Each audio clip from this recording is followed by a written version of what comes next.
ನಮ್ಮಿಂದಲೇ ಕಿತ್ತುಕೊಂಡು ನಮಗೆ ಕೊಡುವ ತಂತ್ರಕ್ಕೆ ರಾಜ್ಯ ಸರ್ಕಾರ ಶರಣಾದಂತೆ ಇದೆ.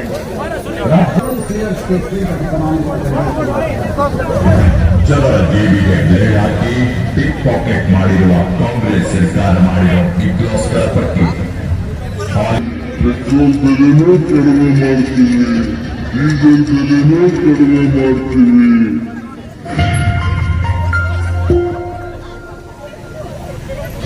ರಾಜ್ಯದ ಜನತೆಗೆ ಬಿಗ್ ಲಾಸ್. ಇದು ಕಾಂಗ್ರೆಸ್ ಸರ್ಕಾರದ ಗ್ಯಾರಂಟಿ. ಅಧಿಕಾರಕ್ಕೆ ಬರಲೇಬೇಕು ಎಂಬ ಹಠದಲ್ಲಿ ಗ್ಯಾರಂಟಿ. ಜನರ ಜೇಬಿಗೆ ಬ್ಲೇಡ್ ಹಾಕಿ ಪಿಕ್ ಪಾಕೆಟ್ ಮಾಡಿರುವ ಕಾಂಗ್ರೆಸ್ ಸರ್ಕಾರ ಮಾಡಿರೋ ಬಿಗ್ ಲಾಸ್ಗಳ ಪಟ್ಟಿ.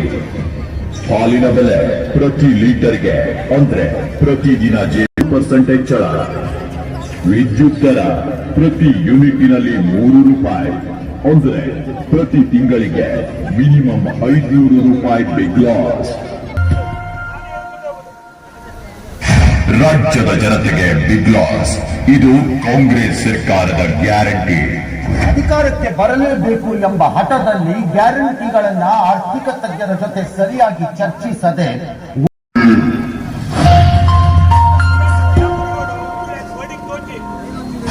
ರಾಜ್ಯದ ಜನತೆಗೆ ಬಿಗ್ ಲಾಸ್. ಇದು ಕಾಂಗ್ರೆಸ್ ಸರ್ಕಾರದ ಗ್ಯಾರಂಟಿ. ಅಧಿಕಾರಕ್ಕೆ ಬರಲೇಬೇಕು ಎಂಬ ಹಠದಲ್ಲಿ ಗ್ಯಾರಂಟಿಗಳನ್ನ ಆರ್ಥಿಕ ತಜ್ಞರ ಜೊತೆ ಸರಿಯಾಗಿ ಚರ್ಚಿಸದೆ ಪ್ರತಿ ಯೂನಿಟಿನಲ್ಲಿ 3 ರೂಪಾಯಿ ಅಂದ್ರೆ ಪ್ರತಿ ತಿಂಗಳಿಗೆ ನಮ್ಮಿಂದಲೇ ಕಿತ್ತುಕೊಂಡು ನಮಗೆ ಕೊಡುವ ತಂತ್ರಕ್ಕೆ ರಾಜ್ಯ ಸರ್ಕಾರ ಶರಣಾದಂತೆ ಇದೆ. ರಾಜ್ಯ ಸರ್ಕಾರ ಸುಸ್ತಾಗಿ ಹೋಗಿದೆ. ಅದರ ಬಳಿ ಹಣವಿಲ್ಲ. Very simple clear statement of economic condition. ಜನರ ಜೇಬಿಗೆ ಬ್ಲೇಡ್ ಹಾಕಿ ಪಿಕ್ ಪಾಕೆಟ್ ಮಾಡಿರುವ ಕಾಂಗ್ರೆಸ್ ಸರ್ಕಾರ ಮಾಡಿರೋ ಬಿಗ್ ಲಾಸ್ಗಳ ಪಟ್ಟಿ. ಹಾಲಿನ ಬೆಲೆ ಪ್ರತಿ ಲೀಟರ್ಗೆ ಅಂದ್ರೆ ಪ್ರತಿದಿನ ಜೇಬಿಗೆ 3 ರೂಪಾಯಿ ಪಿಕ್ ಪಾಕೆಟ್. ಇಂಜಿನಿಯರಿಂಗ್ ಶುಲ್ಕ 15% ಹೆಚ್ಚಳ. ಕಂದಾಯ ಇಲಾಖೆ ಶುಲ್ಕ 500% ಹೆಚ್ಚಳ. ವಿದ್ಯುತ್ ದರ ಪ್ರತಿ ಯೂನಿಟಿನಲ್ಲಿ 3 ರೂಪಾಯಿ ಅಂದ್ರೆ ಪ್ರತಿ ತಿಂಗಳಿಗೆ ಮಿನಿಮಮ್ 500 ರೂಪಾಯಿ ಬಿಗ್ ಲಾಸ್. ಮದ್ಯದ ದರ ದೇಶದಲ್ಲೇ ಅತಿ ಹೆಚ್ಚು ಅಬಕಾರಿ. ಕಡಿಮೆ ಮಾಡ್ತೀವಿ, ಪೆಟ್ರೋಲ್ ಬೆಲೆನೂ ಕಡಿಮೆ ಮಾಡ್ತೀವಿ, ಡೀಸೆಲ್ ಬೆಲೆನೂ ಕಡಿಮೆ ಮಾಡ್ತೀವಿ.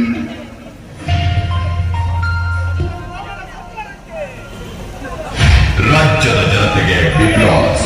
ಇದು ಕಾಂಗ್ರೆಸ್ ಸರ್ಕಾರದ ಗ್ಯಾರಂಟಿ. ಅಧಿಕಾರಕ್ಕೆ ಬರಲೇಬೇಕು ಎಂಬ ಹಠದಲ್ಲಿ ಗ್ಯಾರಂಟಿಗಳನ್ನ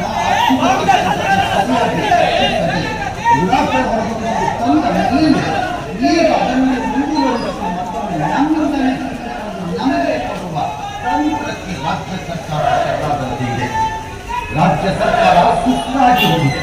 ಅದರ ಬಳಿ ಹಣವಿಲ್ಲ. Very simple clear statement.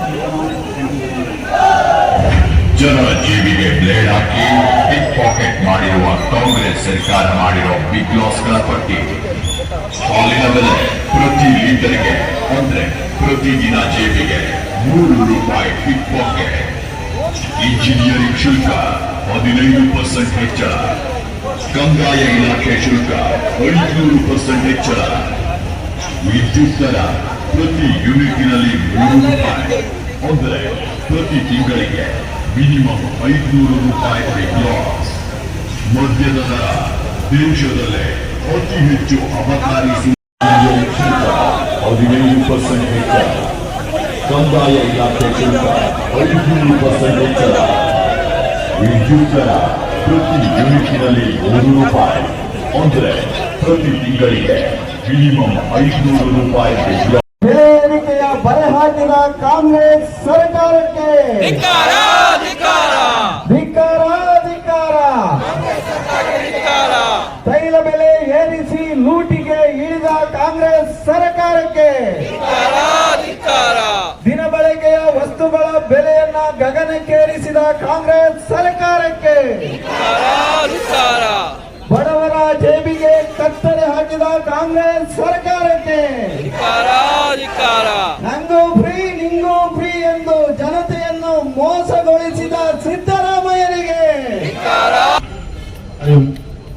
ಭಾರತೀಯ ಜನತಾ ಪಾರ್ಟಿ ಕಾರ್ಕಳ ಇದರ ವತಿಯಿಂದ ಇವತ್ತು ಕಾಂಗ್ರೆಸ್ ನೇತೃತ್ವದ ರಾಜ್ಯ ಸರ್ಕಾರದ ವಿರುದ್ಧ ಬೆಲೆ ಏರಿಕೆಯ ವಿರುದ್ಧ ಪ್ರತಿಭಟನೆಯನ್ನು ಮಾಡಬೇಕು ಅಂತ ಹೇಳಿ ನಿಶ್ಚಯವನ್ನು ಮಾಡಿಕೊಂಡು ಇವತ್ತು ಕಾರ್ಕಳದ ಅನಂತ ಶಯನದಿಂದ ಬಸ್ ಸ್ಟ್ಯಾಂಡ್ ವರೆಗೆ ಎಲ್ಲ ಸಾಗಿ ಬಂದ ಎಲ್ಲ ದೇವದುರ್ಲಭ ಕಾರ್ಯಕರ್ತ ಬಂಧುಗಳೇ, ಇವತ್ತು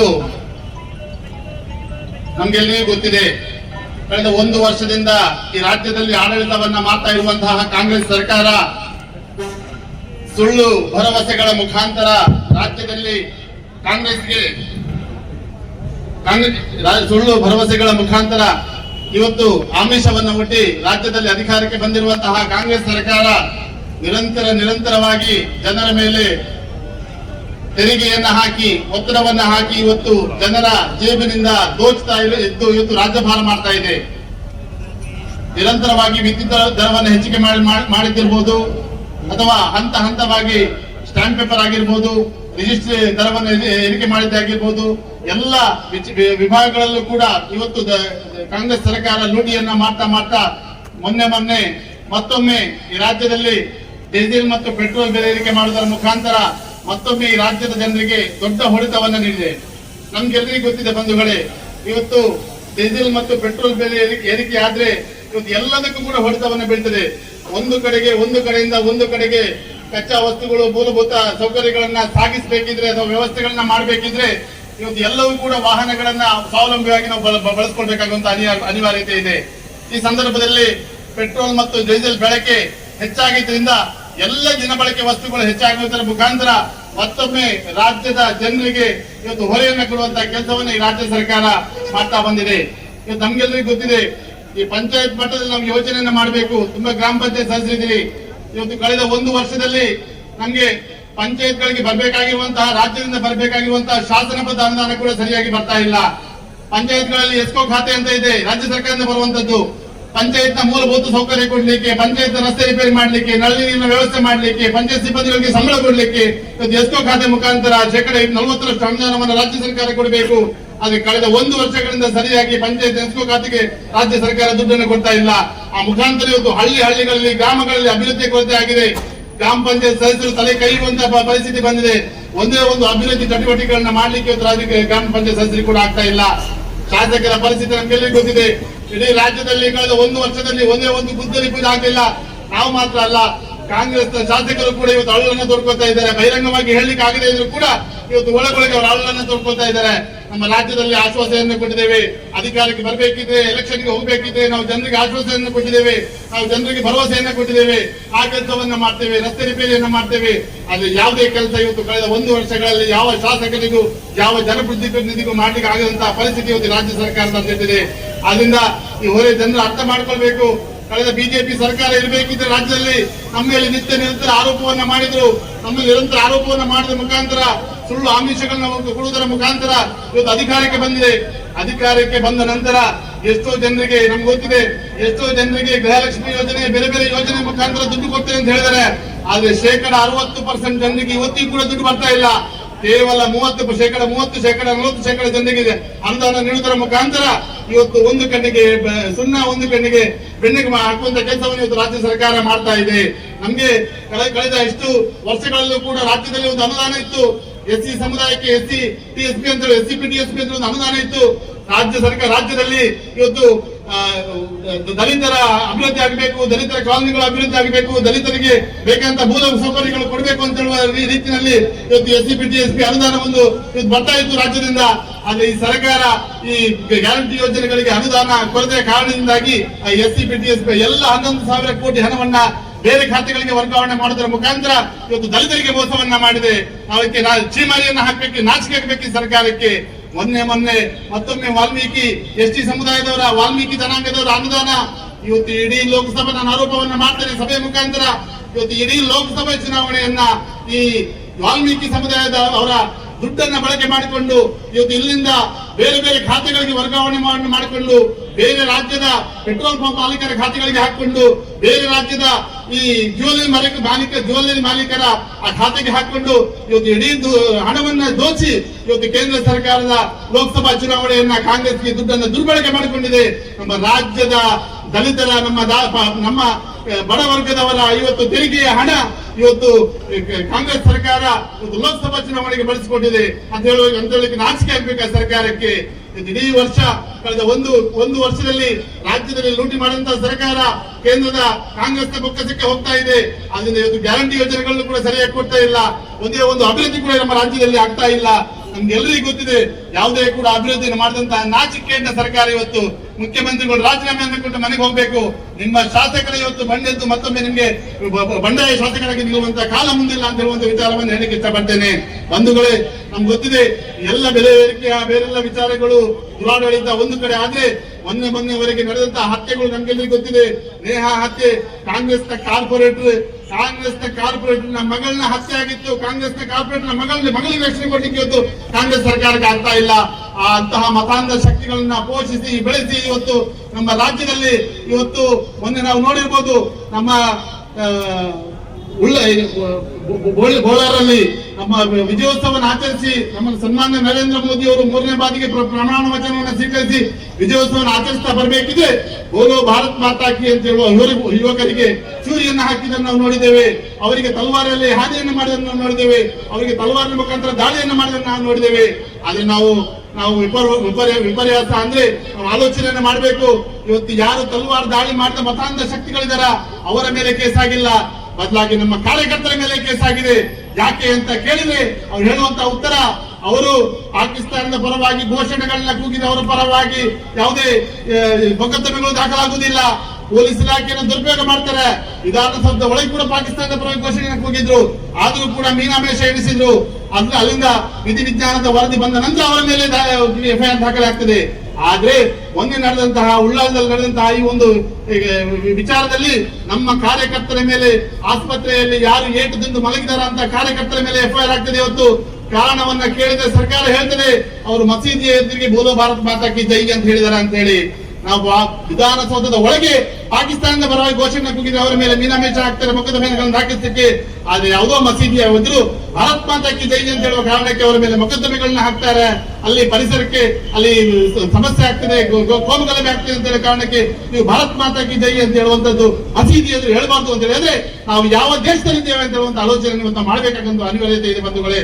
ನಾವು ಅದಕ್ಕೆ ಈ ಈ ಸಭೆಯ ಮುಖಾಂತರ ರಾಜ್ಯ ಸರ್ಕಾರಕ್ಕೆ ಹಿಂದೂ ವಿರೋಧಿ ನೀತಿಗಳನ್ನ ಪಾಲಿಸಿರುವಂತಹ ಈ ರಾಜ್ಯ ಸರ್ಕಾರಕ್ಕೆ ಮತ್ತೊಮ್ಮೆ ಧಿಕ್ಕಾರವನ್ನ ಹೋಗ್ತೇನೆ. ನೀವು ನಮ್ಮ ಆಗ್ರಹ ಇದೆ, ಇವತ್ತು ನಾವು ರಸ್ತೆ ತಡೆಯನ್ನ ಮಾಡೋದ್ರ ಮುಖಾಂತರ ಮತ್ತೊಂದು ಪ್ರತಿಭಟನೆ ಮಾಡ್ಲಿಕ್ಕಿದ್ದೇವೆ. ಇವತ್ತು ಆಗ್ರಹ ಇದೆ ನಮ್ದು, ನೀವು ಆದಷ್ಟು ಬೇಗ ಪೆಟ್ರೋಲ್ ಡೀಸೆಲ್ ಬೆಲೆ ಏರಿಕೆಯನ್ನ ಇಳಿಸಬೇಕು. ಮತ್ತೆ ಯಾವ SC/STಗಳ ಪಂಗಡದ ದುಡ್ಡನ್ನ ದುರ್ಬಳಕೆ ಮಾಡಿದಿರಾ ಅದನ್ನ ಮತ್ತೆ ಸರಿ ಹೊಂದಿಸಿ ಮತ್ತೆ ರಾಜ್ಯದಲ್ಲಿ ಅಭಿವೃದ್ಧಿ ಚಟುವಟಿಕೆಗಳನ್ನ ಮಾಡಬೇಕು ಅಂತ ಹೇಳುವ ಆಗ್ರಹವನ್ನು ಈ ಸಭೆಯ ಮುಖಾಂತರ ಮಾಡ್ತಾ ಬಂದಿರುವಂತಹ ಎಲ್ಲರಿಗೂ ಅಭಿನಂದನೆಗಳ ಸಲ್ಲಿಸಲು ಮಾತನ್ನ ಮುಗಿಸ್ತೇವೆ. ಮೊನ್ನೆ ತಾನೇ ನಡೆದಂತಹ ಲೋಕಸಭಾ ಚುನಾವಣೆಯಲ್ಲಿ ಕಾಂಗ್ರೆಸ್ ಪಕ್ಷದ ಜಾಹೀರಾತನ್ನು ನಾವೆಲ್ಲ ಗಮನಿಸಿದ್ದೆವು.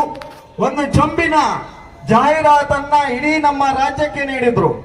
ಇವತ್ತು ಆ ಚೊಂಬನ್ನೇ ನಾಯಕವಾಗಿ ಪ್ರತಿಭಟನೆಯನ್ನು ಮಾಡ್ತಾ ಸಿದ್ದರಾಮಯ್ಯರಿಗೆ ತೋರಿಸ್ತಾ ಇದ್ದಾರೆ. ಈ ಚೆಂಬು ಇನ್ನೊಂದು ಕಾಲದಲ್ಲಿ ತುಂಬಿಸಿ ನಿಮ್ಮ ಮುಖಕ್ಕೆ ಎಸೆಯುವಂತಹ ಕಾಲ ಬರ್ತದೆ. ಈಗಾಗಲೇ ಹಾಲಿನ ದರ ದುಪ್ಪಟ್ಟಾಗಿದೆ. ಹಾಲಿನ ದರ ದುಪ್ಪಟ್ಟು ಮಾತ್ರ ಅಲ್ಲ, ಯಾರು ಹಾಲನ್ನ ಉತ್ಪಾದಿಸ್ತಾರೋ. ಬಿಜೆಪಿ ಕಾರ್ಕಳ ಮಂಡಲದ ಪ್ರತಿಭಟನಾ ಸಭೆಯಲ್ಲಿ ನೇತೃತ್ವವನ್ನು ವಹಿಸಿರುವಂತಹ ಮಂಡಲ ಅಧ್ಯಕ್ಷ ಅಂತಹ ನವೀನ್ ನಾಯ್ಕರವರೇ, ಭಾರತೀಯ ಜನತಾ ಪಾರ್ಟಿಯ ಉಡುಪಿ ಜಿಲ್ಲೆಯ ಎಲ್ಲ ಪದಾಧಿಕಾರಿಗಳೇ, ಹಿರಿಯರಾದಂತಹ KP ಶೆಣೈ ಅವರೇ, ಮಣಿರಾಜ್ ಶೆಟ್ಟಿ ಅವರೇ, ಸೇರಿರುವಂತಹ ಎಲ್ಲ ಕಾರ್ಯಕರ್ತ ಬಂಧುಗಳೇ, ಸಾರ್ವಜನಿಕರೇ ಹಾಗೂ ಸಹೋದರಿಯರೇ, ಕೃಷಿ ಚಟುವಟಿಕೆಯಲ್ಲಿ ತೊಡಗಬೇಕಾಗಿದ್ದಂತಹ ನಾವೆಲ್ಲ ಇವತ್ತು ಈ ರೀತಿ ಬೀದಿಗಿಳಿದು ಪ್ರತಿಭಟನೆ ಮಾಡಬೇಕು ಅಂತಂದ್ರೆ ಆ ಬೆಲೆ ಏರಿಕೆ ಮಾಡಿದಂತಹ ಕಾಂಗ್ರೆಸ್ ಸರ್ಕಾರದ ಪರಿಣಾಮ ಎಷ್ಟರ ಮಟ್ಟಿಗೆ ತಟ್ಟಿದೆ ಅನ್ನೋದನ್ನ ಸಾರ್ವಜನಿಕರು ಗಮನಿಸ್ತಾ ಇದ್ದಾರೆ. ನಮ್ಮ ಹಿಂದಿನ ಸರ್ಕಾರ ಎಲ್ಲ ರೀತಿಯಲ್ಲಿ ಒಳ್ಳೆಯ ಯೋಜನೆಗಳನ್ನ ನಮಗೆ ನೀಡಿತ್ತು.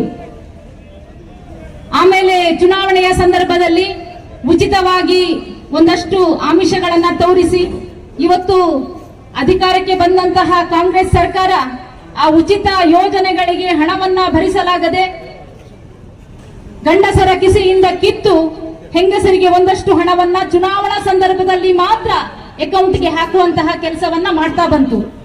ಇವತ್ತು ಅದಕ್ಕೂ ಕೂಡ ಕಷ್ಟ ಆಗಿ ಬೆಲೆ ಏರಿಕೆಯಂತಹ ಕೆಲಸವನ್ನ ಮಾಡಿದೆ. ಬೆಲೆ ಏರಿಕೆಯ ದೊಡ್ಡ ಪರಿಣಾಮ ಯಾರಿಗಾಗ್ತದೆ ಅಂತ ಹೇಳಿದ್ರೆ ಖಂಡಿತವಾಗಿ ಕೂಡ ಮಹಿಳೆಯರಿಗೆ ಆಗುವಂತದ್ದು. ಇವತ್ತು ಮನೆಯನ್ನ ನಡೆಸಬೇಕು ಅಂತಾದ್ರೆ ಮಹಿಳೆಗೆ ಒಂದು ತರಕಾರಿ ತಗೊಳ್ಳೋ ಹಾಗಿಲ್ಲ, ದಿನಬಳಕೆಯ ವಸ್ತುಗಳನ್ನ ತಗೊಳ್ಳೋ ಹಾಗಿಲ್ಲ, ಒಂದು ಒಳ್ಳೆಯ ಬಟ್ಟೆಯನ್ನ ತಗೊಳ್ಳೋ ಹಾಗಿಲ್ಲ, ಎಲ್ಲದಕ್ಕೂ ಬೆಲೆಯನ್ನ ಏರಿಸಿ ಬಿಟ್ಟಿದ್ದಾರೆ. ಇವತ್ತು ಒಬ್ಬರೇ ದುಡಿದ್ರೆ ಸಾಕಾಗುವುದಿಲ್ಲ ಮನೆಯಲ್ಲಿ. ಪ್ರಧಾನಿ ನರೇಂದ್ರ ಮೋದಿ ಅವರ ಬೇರೆ ಬೇರೆ ಯೋಜನೆಗಳಿಂದಾಗಿ ಇವತ್ತು ಮಹಿಳೆಯರು ಸ್ವಾವಲಂಬಿಗಳಾಗಿದ್ದಾರೆ, ಉದ್ಯೋಗ ಮಾಡ್ತಾ ಇದ್ದಾರೆ, ಒಂದಷ್ಟು ದುಡಿತಾ ಇದ್ದಾರೆ. ಆದ್ರೆ ಆ ಕೆಲಸಕ್ಕೆ ಹೋಗ್ಬೇಕು ಅಂತಾದ್ರೆ, ತಮ್ಮ ವ್ಯವಹಾರವನ್ನ ಮಾಡಬೇಕು ಅಂತಾದ್ರೆ ಅವರು ಹೆಚ್ಚಾಗಿ ಪ್ರತಿಯೊಂದು ಮನೆಯಲ್ಲಿ ಮಹಿಳೆಯರು ಬಳಸುವುದು ದ್ವಿಚಕ್ರ ವಾಹನವನ್ನು. ಇವತ್ತು ದ್ವಿಚಕ್ರ ವಾಹನಕ್ಕೆ ಬೇಕಾದಂತಹ ಪೆಟ್ರೋಲ್ ಅನ್ನ ತುಂಬಿಸುವಂತಹ ಶಕ್ತಿಯನ್ನ ಇವತ್ತು ಮಹಿಳೆಯರು ಕಳ್ಕೊಂಡಿದ್ದಾರೆ. ದೂಡಿಕೊಂಡು ಹೋಗುವಂತಹ ಪರಿಸ್ಥಿತಿ ಇದೆ. ಕಾಂಗ್ರೆಸ್ ಸರ್ಕಾರ ಅಕ್ಷರಶಃ ಮಹಿಳೆಯರ ಕೈಗೆ ಚಿಪ್ ಅನ್ನ ಕೊಟ್ಟಿದೆ ಅಂತ ಹೇಳಲಿಕ್ಕೆ ಬಯಸ್ತೇನೆ. ಹಿಂದಿನ ಸರ್ಕಾರ ನಮ್ಗೆ ಯಡಿಯೂರಪ್ಪನವರ ಸರ್ಕಾರ ಇರಬಹುದು, ಬೊಮ್ಮಾಯಿ ಅವರ ಸರ್ಕಾರ ಇರಬಹುದು, ನಮ್ಗೆ ಹುಟ್ಟಿನಿಂದ ಮರಣದವರೆಗೆ ಬೇರೆ ಬೇರೆ ಯೋಜನೆಗಳನ್ನ ಕೊಟ್ಟಿದ್ದು. ಅದು ಭಾಗ್ಯಲಕ್ಷ್ಮಿಯಿಂದ ಹಿಡಿದು ಕೊನೆಗೆ ಶವ ಸಂಸ್ಕಾರದವರೆಗೆ ಬೇರೆ ಬೇರೆ ಯೋಜನೆಗಳನ್ನ ನಮ್ಗೆ ಕೊಟ್ಟಿತ್ತು. ಆದ್ರೆ ಇವತ್ತು ಜನನ ಪ್ರಮಾಣ ಪತ್ರದಿಂದ ಮರಣ ಪ್ರಮಾಣ ಪತ್ರದವರೆಗೂ ಕೂಡ ಒಂದಷ್ಟು ಹಣವನ್ನೇ ಕೊಟ್ಟು, ಒಂದಷ್ಟು ಹಣವನ್ನ ಹೆಚ್ಚಳ ಮಾಡಿ, ಆ ಶುಲ್ಕವನ್ನು ಕೂಡ ಜಾಸ್ತಿ ಮಾಡಿ, ಅದರಲ್ಲೂ ಕೂಡ ಹಣವನ್ನ ಹೊಡೆಯುವಂತಹ ಕೆಲಸವನ್ನ ಸಿದ್ದರಾಮಯ್ಯ ಸರ್ಕಾರ ಮಾಡಿದೆ. ಯಾವ ಕ್ಷೇತ್ರದಲ್ಲೂ ಬಾಕಿ ಇಟ್ಟಿಲ್ಲ. ಕೊನೆಗೆ ವಾಲ್ಮೀಕಿ ನಿಗಮದಿಂದ ಕೂಡ ಒಂದಷ್ಟು 187 ಕೋಟಿ ರೂಪಾಯಿಯನ್ನ ಬೇರೆ ಬೇರೆ ಖಾತೆಗಳಿಗೆ ವರ್ಗಾಯಿಸುವ ಮೌಖಿಕ ಆದೇಶ, ಕೇವಲ ಮೌಖಿಕ ಆದೇಶದ ಮೂಲಕ ಬೇರೆ ಬೇರೆ ಖಾತೆಗಳಿಗೆ ವರ್ಗಾಯಿಸುವಂತಹ ಹೀನ ಕೆಲಸವನ್ನ ಸಿದ್ದರಾಮಯ್ಯ ಸರ್ಕಾರ ಮಾಡಿದೆ. ಇಂತಹ ಸರ್ಕಾರವನ್ನ ಜನರು ಗಮನಿಸ್ತಾ ಇದ್ದಾರೆ. ಇವತ್ತು ಬೆಲೆ ಏರಿಕೆ ಅನ್ನುವಂಥದ್ದು ಕೇವಲ ಪಕ್ಷದ ಸದಸ್ಯರಿಗೆ ಮಾತ್ರ ಅಲ್ಲ, ಪಕ್ಷದ ಕಾರ್ಯಕರ್ತರಿಗೆ ಮಾತ್ರ ಅಲ್ಲ, ಬದುಕು ನಡೆಸ್ತಾ ಇರುವಂತಹ ಪ್ರತಿಯೊಬ್ಬ ನಾಗರಿಕನಿಗೆ ಇದರ ಬರೆ ತಟ್ಟಿದೆ. ದಂಗೆ ಏಳುವಂತಹ ಪರಿಸ್ಥಿತಿ ಖಂಡಿತವಾಗಿಯೂ ನಿರ್ಮಾಣ ಆಗಿದೆ.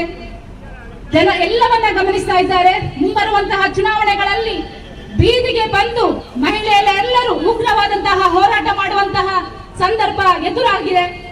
ಈ ಮೂಲಕ ನಾವು ಒಂದು ಎಚ್ಚರಿಕೆಯನ್ನ ಏನ್ ನೀಡ್ತಾ ಇದ್ದೇವೆ ಅಂತ ಹೇಳಿದ್ರೆ, ತಕ್ಷಣದಿಂದ ಸಿದ್ದರಾಮಯ್ಯ ಸರ್ಕಾರ ಪೆಟ್ರೋಲ್ ಬೆಲೆಯನ್ನ ಕಡಿಮೆ ಮಾಡದೆ ಹೋದ್ರೆ, ಇವತ್ತು ಶಾಂತಿಯುತವಾಗಿ ಪ್ರತಿಭಟನೆಯನ್ನ ಮಾಡಿದ್ದೇವೆ, ಮುಂದಿನ ದಿನಗಳಲ್ಲಿ ಉಗ್ರವಾದಂತಹ ಪ್ರತಿಭಟನೆಗೆ ನಾವೆಲ್ಲ ಸಜ್ಜಾಗ್ತಾ ಇದ್ದೇವೆ ಅಂತಹ ಎಚ್ಚರಿಕೆಯನ್ನ ಕೊಡ್ತಾ ಇದ್ದೇವೆ. ತಕ್ಷಣವೇ ಸಿದ್ದರಾಮಯ್ಯ ಸರ್ಕಾರ ಎಚ್ಚರಿಕೆಯನ್ನ ವಹಿಸಬೇಕು. ಎಲ್ಲ ಬೆಲೆಯನ್ನ ಕಡಿಮೆ ಮಾಡಬೇಕು ಅಂತಾದ್ರೆ ಪೆಟ್ರೋಲ್ ಬೆಲೆಯನ್ನ ಮೊದಲು ಪೆಟ್ರೋಲ್ ಡೀಸೆಲ್ ಬೆಲೆಯನ್ನ ಕಡಿಮೆ ಮಾಡುವಂತಹ ನಿರ್ಣಯವನ್ನ ಕೈಗೊಳ್ಳಬೇಕು ಅಂತ ಹೇಳಿ ಸಭೆಯ ಮೂಲಕ ಆಗ್ರಹಿಸ್ತಾ ನನ್ನ ಮಾತುಗಳನ್ನು ಮುಗಿಸ್ತೇನೆ. ದಲಿತ ವಿರೋಧಿ ಸರ್ಕಾರಕ್ಕೆ, ರೈತ ವಿರೋಧಿ ಸರ್ಕಾರಕ್ಕೆ, ಜನ